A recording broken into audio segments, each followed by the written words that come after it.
أعوذ بالله من الشيطان الرجيم. بسم الله الرحمن الرحيم. تلك الرسل فضلنا بعضهم على بعض، منهم من كلم الله ورفع بعضهم درجات، وآتينا عيسى ابن مريم البينات وأيدناه بروح القدس، ولو شاء الله ما اقتتل الذين من بعد ما جاءتهم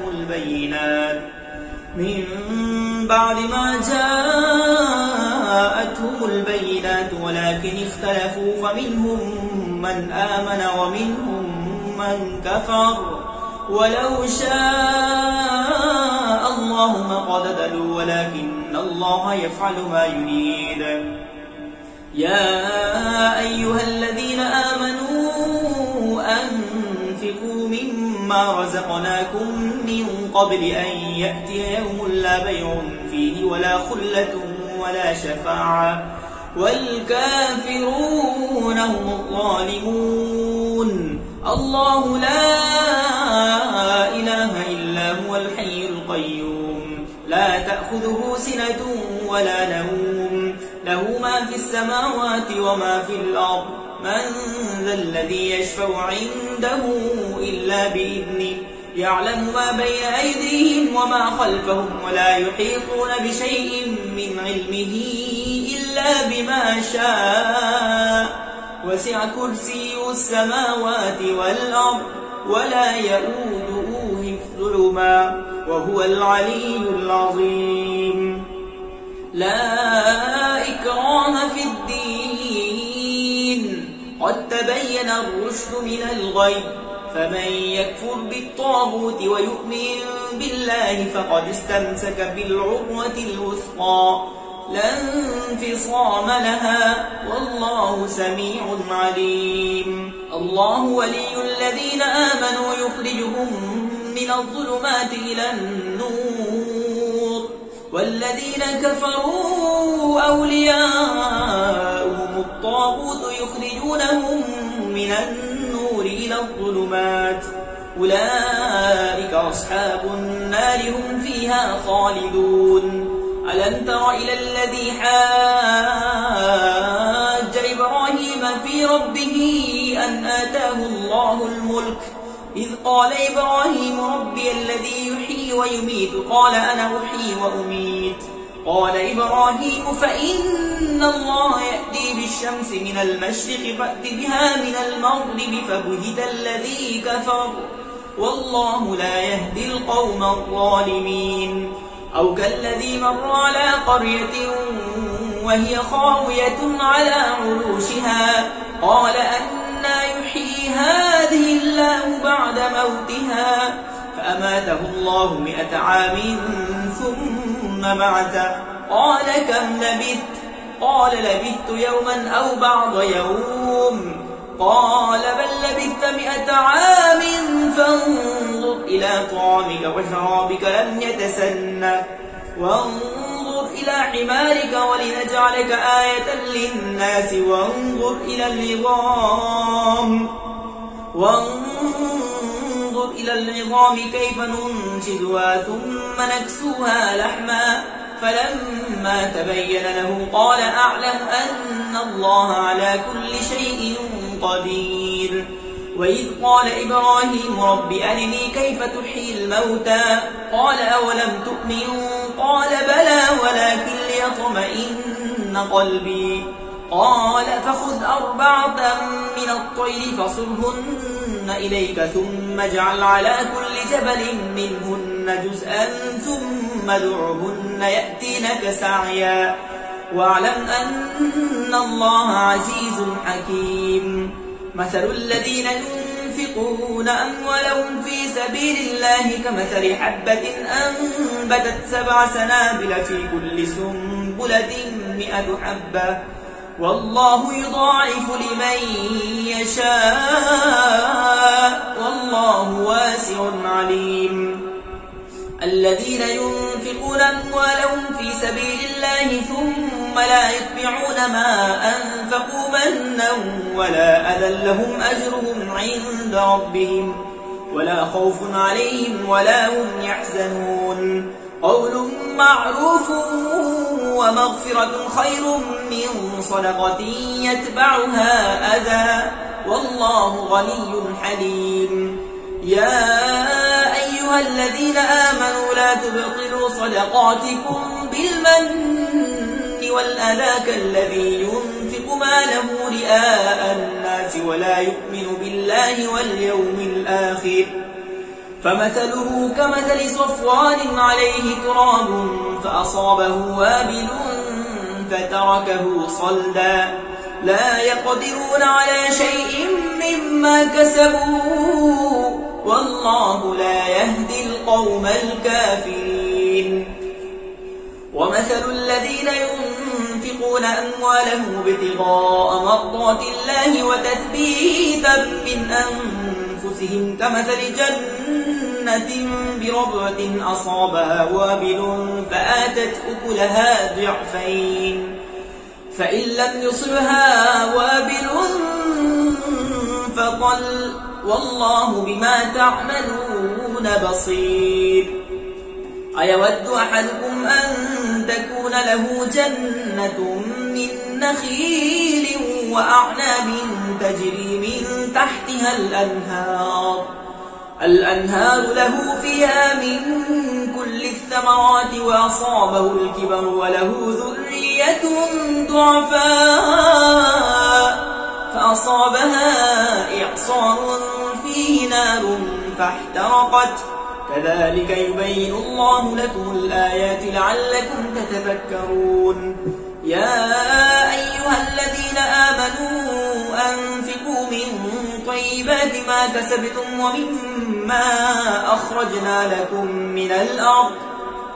ولا تيمموا الخبيث منه تنفقون ولستم بآخذيه إلا أن تغمضوا فيه واعلموا أن الله غني حميد الشيطان يعدكم الفقر ويأمركم بالفحشاء والله يعدكم مغفرة منه وفضلا والله واسع عليم يؤتي الحكمة من يشاء ومن يؤت الحكمة فقد أوتي خيرا كثيرا وما يذكر إلا أولو الألباب وما أنفقتم من نفقة أو نذرتم من نذر فإن الله يعلمه وما للظالمين من أنصار إن تبدوا الصدقات فنعما هي وإن تخفوها وتؤتوها الفقراء فهو خير لكم ويكفر عنكم من سيئاتكم والله بما تعملون خبير ليس عليك هداهم ولكن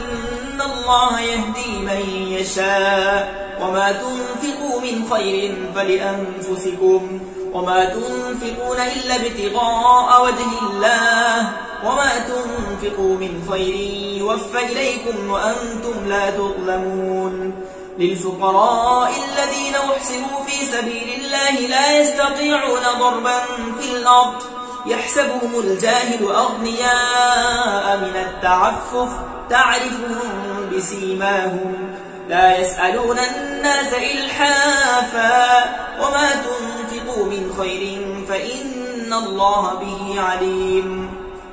الذين ينفقون أموالهم بالليل والنهار سرا وعلانية فلهم أجرهم عند ربهم ولا خوف عليهم ولا هم يحزنون الذين يأكلون الربا لا يقومون إلا كما يقوم الذي يتخبطه الشيطان من المس ذلك بأنهم قالوا إنما البيع مثل الربا وأحل الله البيع وحرم الربا فمن جاءه موعظة من ربه فانتهى فله ما سلف وأمره إلى الله ومن عاد فأولئك أصحاب النار هم فيها خالدون يمحق الله الربا ويربي الصدقات والله لا يحب كل كفار أثيم. إن الذين آمنوا وعملوا الصالحات وأقاموا الصلاة وآتوا الزكاة لهم أجرهم عند ربهم ولا خوف عليهم ولا هم يحزنون. يا أيها الذين آمنوا اتقوا الله وذروا ما بقي من الربا إن كنتم مؤمنين، فإن لم تفعلوا فأذنوا بحرب من الله ورسوله، وإن تبتم فلكم رؤوس أموالكم لا تظلمون ولا تظلمون، وإن كان ذو عسرة فنظرة إلى ميسرة، وأن تصدقوا خير لكم إن كنتم تعلمون. واتقوا يوما ترجعون فيه إلى الله ثم توفى كل نفس ما كسبت وهم لا يظلمون. يا أيها الذين آمنوا إذا تداينتم بدين إلى أجل مسمى فاكتبوه، وليكتب بينكم كاتب بالعدل ولا يأب كاتب أن يكتب كما علمه الله فليكتب وليملل الذي عليه الحق وليتق الله ربه ولا يبخس منه شيئا، فإن كان الذي عليه الحق سفيها أو ضعيفا أو لا يستطيع أن يمل هو فليملل وليه بالعدل واستشهدوا شهيدين من رجالكم، فإن لم يكونا رجلين فرجل وامرأتان ممن ترضون من الشهداء أن تضل إحداهما فتذكر إحداهما الأخرى، ولا يأبى الشهداء إذا ما دعوا، ولا تسأموا أن تكتبوه صغيرا أو كبيرا إلى أجله، ذلكم أقسط عند الله وأقوم للشهادة وأدنى ألا ترتابوا إلا أن تكون تجارة حاضرة تديرونها بينكم فليس عليكم جناح ألا تكتبوها، وأشهدوا إذا تبايعتم ولا يضار كاتب ولا شهيد، وإن تفعلوا فإنه فسوق بكم واتقوا الله ويعلمكم الله والله بكل شيء عليم. وإن كنتم على سفر ولم تجدوا كاتبا فرهان مقبوضة، فإن أمن بعضكم بعضا فليؤدي الذي اؤتمن أمانته وليتق الله ربه ولا تكتموا الشهادة ومن يكتمها فإنه آثم قلبه والله بما تعملون عليم. لله ما في السماوات وما في الأرض، وإن تبدوا ما في أنفسكم أو تخفوه يحاسبكم به الله فيغفر لمن يشاء ويعذب من يشاء والله على كل شيء قدير. آمن الرسول بما أنزل إليه من ربه والمؤمنون كل آمن بالله وملائكته وكتبه ورسله لا نفرق بين أحد من رسله وقالوا سمعنا وأطعنا غفرانك ربنا وإليك المصير. لا يكلف الله نفسا إلا وسعها لها ما كسبت وعليها ما اكتسبت ربنا لا تؤاخذنا إن نسينا أو أخطأنا ربنا ولا تحمل علينا إصرا كما حملته على الذين من قبلنا ربنا ولا تحملنا ما لا طاقة لنا به واعف عنا واغفر لنا وارحمنا أنت مولانا فانصرنا على القوم الكافرين. بسم الله الرحمن الرحيم. ألف لام ميم. الله لا إله إلا هو الحي القيوم. نزل عليك الكتاب بالحق مصدقا لما بين يديه وأنزل التوراة والإنجيل من قبل هدى للناس وأنزل الفرقان. إن الذين كفروا بآيات الله لهم عذاب شديد والله عزيز ذو انتقام. إن الله لا يخفى عليه شيء في الأرض ولا في السماء هو الذي يصوركم في الأرحام كيف يشاء لا إله إلا هو العزيز الحكيم. هو الذي أنزل عليك الكتاب منه آيات محكمات هن أم الكتاب وأخر متشابهات فأما الذين في قلوبهم زيغ فيتبعون ما تشابه منه ابتغاء الفتنة وابتغاء تأويله وما يعلم تأويله إلا الله والراسخون في العلم يقولون آمنا به كل من عند ربنا وما يذكر إلا أولو الألباب. ربنا لا تزغ قلوبنا بعد إذ هديتنا وهب لنا من لدنك رحمة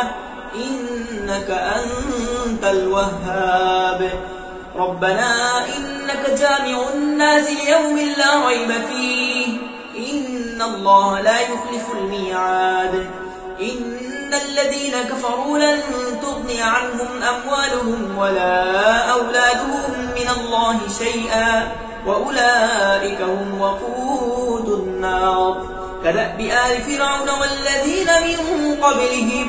كذبوا بآياتنا فأخذهم الله بذنوبهم والله شديد العقاب. قل للذين كفروا ستغلبون وتحشرون إلى جهنم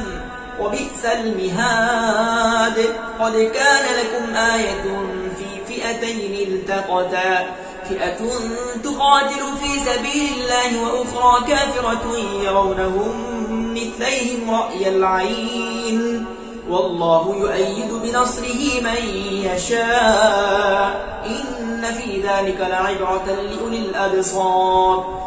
زين للناس حب الشهوات من النساء والبنين والقناطير المقنطرة من الذهب والفضة والخيل المسومة والأنعام والحرث ذلك متاع الحياة الدنيا والله عنده حسن المآب. قل أنبئكم بخير من ذلكم الذين اتقوا عند ربهم جنات تجري من تحتها الأنهار خالدين فيها وأزواج مطهرة ورضوان من الله والله بصير بالعباد. الذين يقولون ربنا إننا آمنا فاغفر لنا ذنوبنا وقنا عذاب النار. الصابرين والصادقين والقانتين والمنفقين والمستغفرين بالأسحار. شهد الله أنه لا إله إلا هو والملائكة وأولو العلم قائما بالقسط لا إله إلا هو العزيز الحكيم. إن الدين عند الله الإسلام وما اختلف الذين أوتوا الكتاب إلا من بعد ما جاءهم العلم بغيا بينهم ومن يكفر بآيات الله فإن الله سريع الحساب. فإن حاجوك فقل أسلمت وجهي لله ومن اتبعني وقل للذين أوتوا الكتاب والأميين أأسلمتم فإن أسلموا فقد اهتدوا وإن تولوا فإنما عليك البلاغ والله بصير بالعباد. إن الذين يكفرون بآيات الله ويقتلون النبيين بغير حق ويقتلون الذين يأمرون بالقسط من الناس فبشرهم بعذاب أليم. أولئك الذين حبطت أعمالهم في الدنيا والآخرة وما لهم من ناصرين. ألم تر إلى الذين أوتوا نصيبا من الكتاب يدعون إلى كتاب الله ليحكم بينهم ثم يتولى فريق منهم وهم معرضون. ذلك بأنهم قالوا لن تمسنا النار إلا أياما معدودات وغرهم في دينهم ما كانوا يفترون. فكيف إذا جمعناهم ليوم لا ريب فيه ووفيت كل نفس ما كسبت وهم لا يظلمون. قل اللهم مالك الملك تؤتي الملك من تشاء وتنزع الملك ممن تشاء وتعز من تشاء وتذل من تشاء بيدك الخير إنك على كل شيء قدير. تولج الليل في النهار وتولج النهار في الليل وتخرج الحي من الميت وتخرج الميت من الحي وترزق من تشاء بغير حساب. لا يتخذ المؤمنون الكافرين أولياء من دون المؤمنين ومن يفعل ذلك فليس من الله في شيء إلا أن تتقوا منهم تقاه ويحذركم الله نفسه وإلى الله المصير. قل إن تخفوا ما في صدوركم أو تبدوه يعلمه الله ويعلم ما في السماوات وما في الأرض والله على كل شيء قدير. يوم تجد كل نفس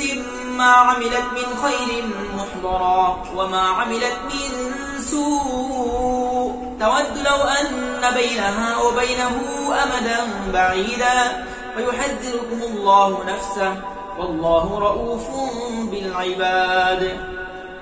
قل إن كنتم تحبون الله فاتبعوني يحببكم الله ويغفر لكم ذنوبكم والله غفور رحيم. قل أطيعوا الله والرسول فإن توليتم فإن الله لا يحب الكافرين. إن الله اصطفى آدم ونوحا وآل إبراهيم وآل عمران على العالمين ذرية بعدها من بعض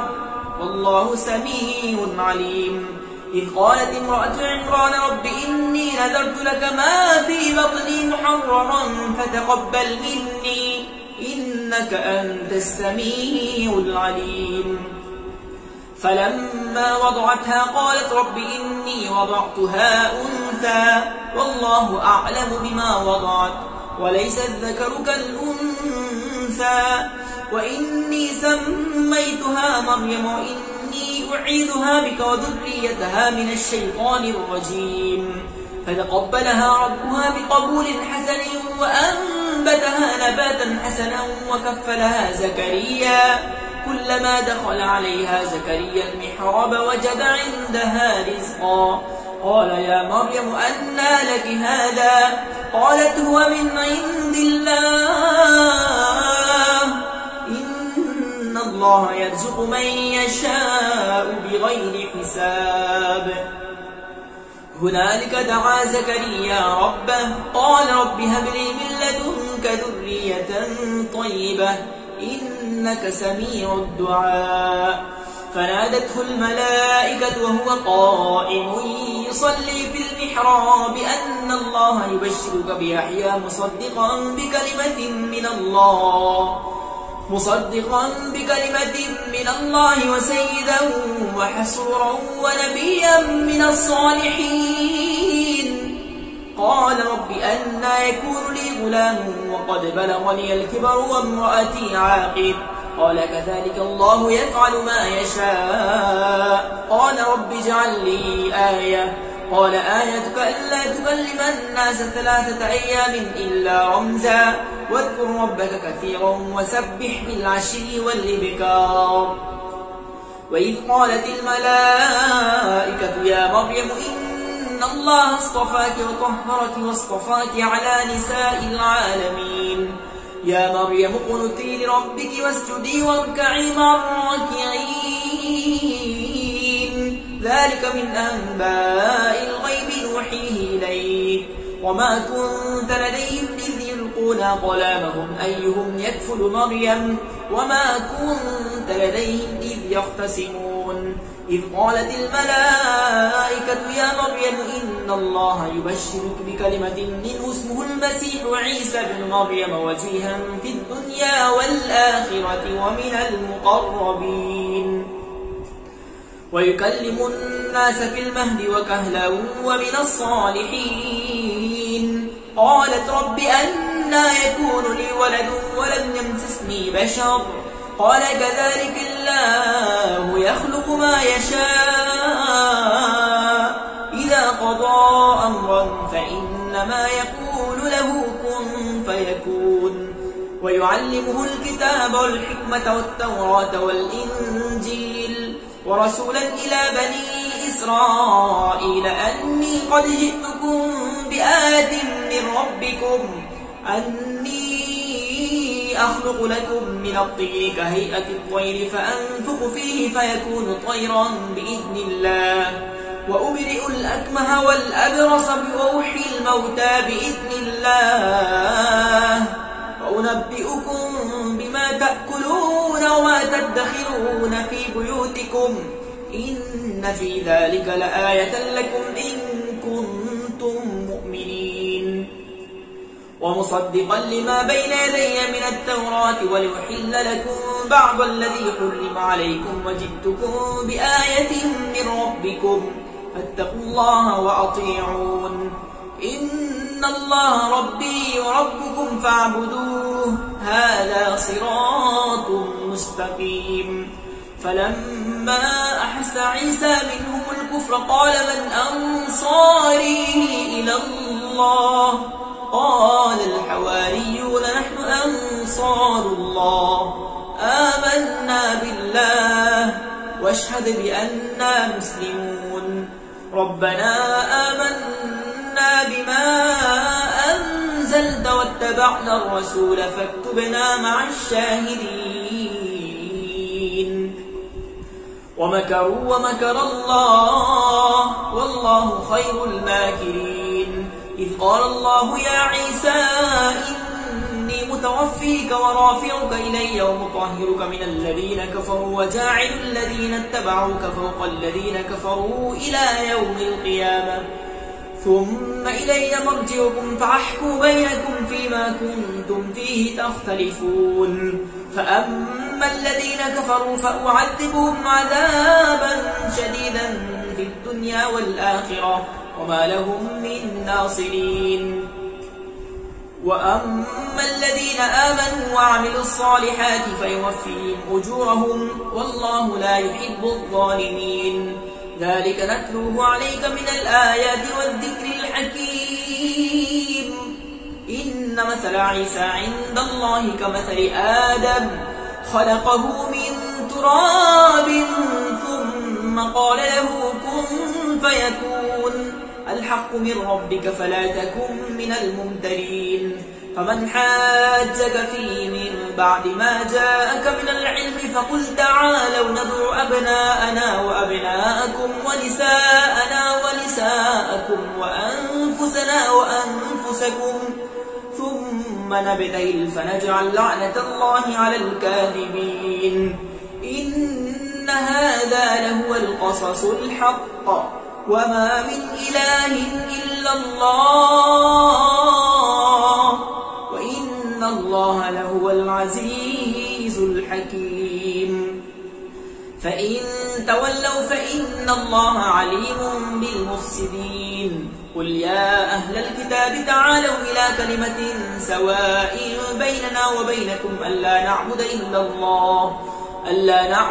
الله ولا نشرك به شيئا ولا يتخذ بعضنا بعضا أربابا من دون الله فإن تولوا فقولوا اشهدوا بأننا مسلمون يا أهل الكتاب لم تحاجون في إبراهيم وما أنزلت التوراة والإنجيل إلا من بعده أفلا تعقلون ها أنتم هؤلاء حاججتم فيما لكم به علم فلم تحاجون فيما ليس لكم به علم والله يعلم وأنتم لا تعلمون ما كان إبراهيم يهوديا ولا نصرانيا ولكن كان حنيفا مسلما وما كان من المشركين إن أولى الناس بإبراهيم الذين اتبعوا وهذا النبي والذين آمنوا والله ولي المؤمنين ودت طائفة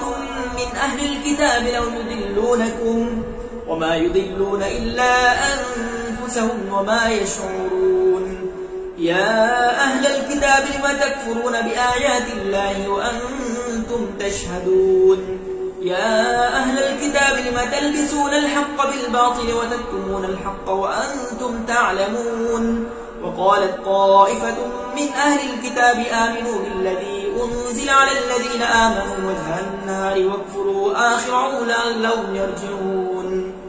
ولا تؤمنوا إلا لمن تبع دينكم